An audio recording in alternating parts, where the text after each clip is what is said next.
આજે આપણે ધોરણ 6ના ગુજરાતી વિષયના પાઠ 19 કોઈ દેખાડોના પ્રશ્નોનું સોલ્યુશન મેળવીશું. સૌપ્રથમ આપણે કાવ્યની સમજૂતી મેળવીશું. મારી શેરીએથી કાનકુંવર આવતા રેલોલ, મુખેથી મોરલી વગાડતા રેલોલ. સમજૂતી. મારી શેરીએથી કાનકુંવર એટલે કે શ્રી કૃષ્ણ ભગવાન નીકળે છે અને શ્રી કૃષ્ણ ભગવાન મુખેથી મોરલી વગાડે છે. હું તો ઝબકીને જોવા નિસરી રેલોલ, ઓઢાના અંબર વિસરી રેલોલ. સમજૂતી. ભર ઊંઘમાંથી હું એટલે કે ગોપી ઝબકીને જાગી ઉઠી અને અંબર એટલે કે વસ્ત્ર ઓઢણું ઓઢ્યા વિના ઘરની બહાર શ્રી કૃષ્ણને જોવા નીકળી પડી. હું તો પાણીદાની મસે જોવા નિસરી રેલોલ, ઈંઢોણીને પાટલી વિસરી રેલોલ. સમજૂતી. પાણી ભરવાના બહાને એમને એટલે કે શ્રી કૃષ્ણને જોવા નીકળી. ઉતાવળમાં ઈંઢોણી અને પાટલી વિસરી એટલે કે ભૂલી ગઈ. સાગરે સીસમની મારી વેલડી રેલોલ, નવલે સુતારે ગળી પિંજણી રેલોલ. સમજૂતી. નવલા સુતારે સાગ અને સીસમમાંથી વેલડી અને પિંજણી એટલે કે પૈડા પરનું ઢાંકણ બનાવ્યું છે. મેં તો ધોળો ને ધમણો બે જોડિયા રેલોલ, જઈને અમરાપરમાં છોડિયા રેલોલ. સમજૂતી. ધોળો અને ભૂખરો એમ બે બળદ જોડ્યા, પછી વેલડીમાં બેસીને અમરાપુર એટલે કે સ્વર્ગમાં ગઈ અને ત્યાં બળદને છોડ્યા. અરે ત્યાં પણ નંદલાલ ક્યાંય નજરે ના પડ્યા. અમરાપરના તે ચોકમાં દીવા બળે રેલોલ, મેં તો જાણ્યું કે હરિ અહીં વસે રેલોલ. સમજૂતી. ત્યાં અમરાપુરીમાં ચોકમાં દીવા બળે છે, નગર ઝળહળ ઝળકી રહ્યું છે. ગોપીએ જાણ્યું કે હરિ અહીં વસે છે. મેં તો દૂધ અને સાકરનો શીરો કર્યો રેલોલ, ત્રાંબાડું ત્રાસમાં ટાઢો કર્યો રેલોલ. સમજૂતી. મેં દૂધ અને સાકરનો શીરો બનાવ્યો છે, ત્રાંબાડું ત્રાસમાં એટલે કે તાંબાની તાસકમાં એને ટાઢો કર્યો એટલે કે ઠરવા મૂક્યો. હું તો જમવા બેઠીને જીવન સાંભળ્યા રેલોલ, કંઠેથી કોળિયો ન ઉતર્યો રેલોલ. સમજૂતી. જમવા બેઠીને જીવન એટલે કે શ્રી કૃષ્ણ મને સાંભળ્યા એટલે કે યાદ આવ્યા. એમના વિના તો ગોપીઓના કંઠે એટલે કે મુખેથી કોળિયો પણ ઉતરતો નથી. મને કોઈ રે દેખાડો દીના નાથને રેલોલ, કોળિયો ભરાવું જમણા હાથનો રેલોલ. મારી શેરીએથી કાનકુંવર આવતા રેલોલ. સમજૂતી. મને કોઈ દીનાનાથના એટલે કે શ્રી કૃષ્ણના દર્શન કરાવો, હું જમણા હાથથી એમને કોળિયો ભરાવું. મારી શેરીએથી કાનકુંવર આવે છે. હવે આપણે વાતચીતમાં આપેલા પ્રશ્નોનું સોલ્યુશન મેળવીશું. 1. તમને કયું વાદ્ય ગમે? કેમ? જવાબ. મને વાંસળી ગમે છે. વાંસળીના સૂર સાંભળવા સૌને ગમે છે. વાંસળી કૃષ્ણ ભગવાનને પણ પ્રિય હતી. વાંસળીને જેમ છિદ્રો હોય છે તેમ જીવનમાં સુખ અને દુઃખ હોય છે. તેને સ્વીકારી જીવનને સુવાસિત બનાવવું જોઈએ. 2. તમને કઈ વાનગી બહુ ભાવે? કેમ? જવાબ. મને ખીર બહુ ભાવે છે કારણ કે ખીરનો સ્વાદ મને ખૂબ જ પસંદ છે. 3. તમને બારણા કાઢતા આવડે? તમે છેલ્લે ક્યારે બારણું કાઢ્યું હતું? જવાબ. હા, મને બારણા કાઢતા આવડે છે. થોડા દિવસ પહેલાં મિત્રો સાથે બગીચામાં રમવા જવું નહોતું, આથી મેં તેમને બહાનું કરીને કહ્યું કે આવતીકાલે મારે શાળામાં યુનિટ ટેસ્ટ હોવાથી મારે અત્યારે વાંચવા બેસવાનું છે. 4. તમે કદી ઝબકીને જાગી ગયા છો? ક્યારે? જવાબ. હા, ઘણી વખત હું ઝબકીને જાગી જાઉં છું. ક્યારેક ડરામણું સપનું જોયું હોય ત્યારે અને ક્યારેક ડરામણી ફિલ્મ જોઈ હોય ત્યારે ઝબકીને જાગી જાઉં છું. 5. તમારા વિસ્તારનું કોઈ લોકગીત તમને યાદ આવે તો લખો. જવાબ. કોણ હલાવે લીમડી ને કોણ ઝુલાવે પીંપળી? ભાઈની બેની લાડકી ને ભાઈલો ઝુલાવે ડાળખી. લીમડીની આજ ડાળ ઝુલાવે, લીંબોડી ચોલા ખાય. હિંચકો નાનો બેનોનો એવો આમ ઝૂલણીઓ જાય. લીલુડી લીમડી હેઠે બેની બા હિંચકે હિંચે. કોણ હલાવે એ પંખીડા, ઓરા આવો એ પંખીડા. બેની મારી હિંચકે હિંચે, ડાળીઓ તું ઝુલાવ. પંખીડા ડાળીએ બેસો, પોપટજી પ્રેમથી હિંચો.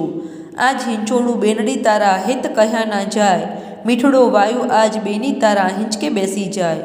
કોયલને મોરલા બોલે, બેનીનો હિંચકો ડોલે. કોણ હલાવે લીમડી ને કોણ ઝુલાવે પીંપળી?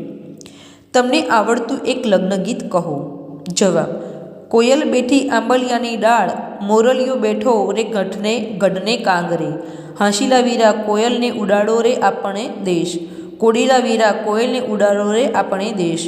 કોયલ માંગે કડલાની જોડ, મોરલીઓ માગે રે લાડણ લાડલી કોયલને ઉડાડો આપણે દેશ. મોરલીઓ માગે રે લાડણ લાડલી કોયલ માગે ચૂડલાની જોડ. મોરલીઓ માગે રે લાડણ લાડલી કોયલ માગે ઝુમખાની જોડ. મોરલીઓ માગે રે લાડણ લાડલી. 2 પ્રશ્નોના જવાબ લખો. 1. આ કાવ્યમાં કોની વાત છે? જવાબ: આ કાવ્યમાં ભગવાન શ્રી કૃષ્ણ અને ગોપીઓની વાત છે. 2. આ કાવ્યમાં કૃષ્ણને બીજા કયા કયા નામે સંબોધન કરવામાં આવ્યું છે? જવાબ: આ કાવ્યમાં કૃષ્ણને કાનકુંવર, હરિ, જીવણ, દીનાનાથ વગેરે નામે સંબોધન કરવામાં આવ્યું છે. 3. કૃષ્ણને મળવા ગોપી શી તૈયારી કરે છે? જવાબ: કૃષ્ણને મળવા ગોપીએ નવલ સુતાર પાસે સાગ ને સીસમની વેલડી તૈયાર કરાવી છે.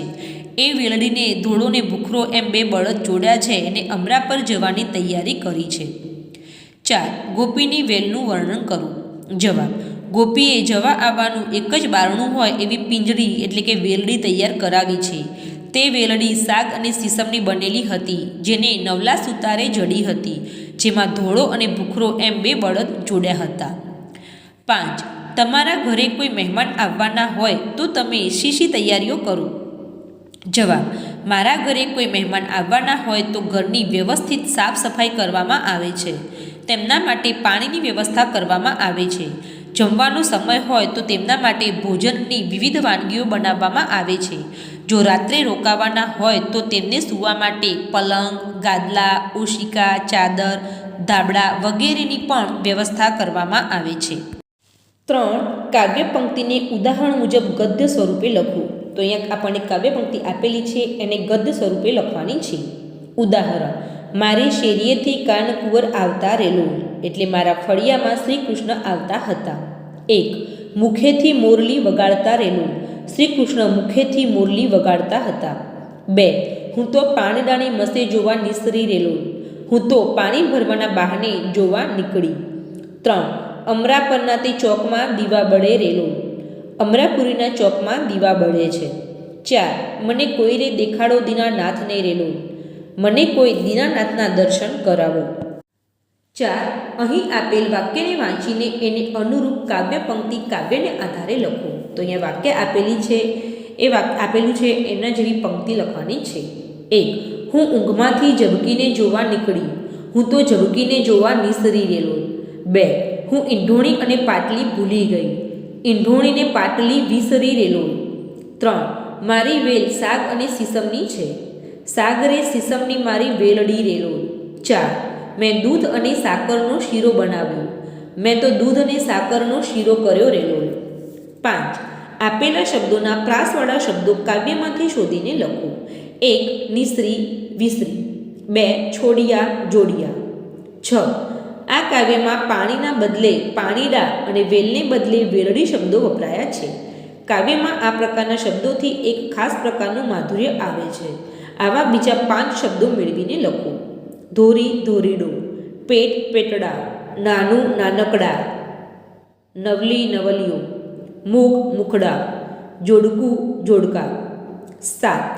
આ કાવ્યમાં એક શબ્દ ઈંઢોણી વપરાયો છે, જેનો અર્થ નાનું, ગૂંથેલું, તૈયાર બનાવટનું ઉઢાણ એવો થાય. ઘર કે ગામમાં વપરાતી 5 વસ્તુઓના નામ લખી દરેકનો ઉપયોગ કરી એક વાક્ય બનાવો. ઉદાહરણ: ઈંઢોણી. ઈંઢોણી વગર માથે બેડું લેતા કેમ ફાવે? તગારું. તગારા વિના રેતી લાવવાનું કેમ ફાવે? પંચ્યું. મંદિરમાં પૂજા પંચ્યું પહેર્યા વિના થાય? સાવરણી. ઘરની સફાઈ કરવા સાવરણી વિના ચાલે? કુંચી. ઘરની કુંચી ક્યાં ખોવાઈ ગઈ? પટારો. તમારા પટારામાંથી શું મળ્યું? અયોગ્ય શબ્દની સ્થાને યોગ્ય શબ્દ લખી ફકરો ફરીથી લખો. તો અહીંયા ફકરામાં કેટલાક ખોટા શબ્દો આપેલા છે, એની જગ્યાએ સાચા શબ્દો લખવાના છે. તો આપણે સાચા શબ્દો લખીને ફકરો લખીએ. અત્યારે ગુજરાતીનો તાસ છે. અમે પહેલો એકમ પણ ભણીએ છીએ. અમે એક પ્રવૃત્તિ કરીએ છીએ. આ પ્રવૃત્તિ ખૂબ સહેલી છે. મને તે તરત આવડી ગઈ. મને મજા પડી ગઈ. મારી તે પ્રવૃત્તિ 3 મિનિટમાં પૂરી થઈ ગઈ. તે પછી જાતે એવા ખોટા વાક્યો બનાવ્યા. ખોટા વાક્યો વાંચીને મને ખૂબ હસવું આવ્યું. ઉદાહરણ મુજબ વાક્ય આગળ વધારો. તો એ ઉદાહરણ પ્રમાણે આપણે વાક્યને આગળ વધારવાનું છે. એક, બહુ ઠંડી પડે છે આજ રાતના, કે ચાલ હવે કરીએ તાપણું મેદાનમાં. બે, આજ પડી છે રજા નિશાળમાં, કે ચાલ હવે રમીએ ખુલ્લા મેદાનમાં. ત્રણ, મસ્ત વરઘોડો નીકળ્યો છે ગામમાં, કે ચાલ હવે નાચીએ વરરાજાની જાનમાં. ચાર, જુઓ પતંગ ચગ્યા છે આકાશમાં, કે ચાલ હવે લડાવીએ પેચ મિત્રોના સંગાથમાં. પાંચ, આજ પપ્પાનો ગુસ્સો છે આસમાનમાં, કે ચાલ હવે ચૂપચાપ ભણવા બેસીએ ઘરમાં. છ, એક ગલુડિયું આવ્યું નિશાળમાં, કે ચાલ હવે રમાડીએ લઈ ખોળામાં. 10, વાક્યમાં ખોટા શબ્દ ફરતે ગોળ કરો અને તે શબ્દ સુધારીને લખો. તો અહીંયા આપણને કેટલાક વાક્યો આપેલા છે, એમાં જે શબ્દ ખોટો હોય એના ઉપર ગોળ કરવાનું છે અને પછી એની જગ્યાએ નવો શબ્દ લખવાનો છે. તો પહેલા વાક્યમાં ખોટો શબ્દ છે ઘણો. મીનાક્ષી ઘણી હોશિયાર છે. બીજા શબ્દમાં ખોટો શબ્દ છે ગઈ. રાજેશ રમતા રમતા પડી ગયો. ત્રીજા વાક્યમાં ખોટો શબ્દ છે ઝાડ. સ્નેહા બોલવા તૈયાર થઈ જા. ચોથા વાક્યમાં ખોટો શબ્દ છે કરી. બાએ વાડામાંથી નકામા છોડ દૂર કર્યા. પાંચમા વાક્યમાં ખોટો શબ્દ છે મૂક્યા. ભાઈ બહેને ધમાલ કરી મૂકી. છઠ્ઠા વાક્યમાં ખોટો શબ્દ છે લાવ્યો. નિરાલી જામફળ લાવી.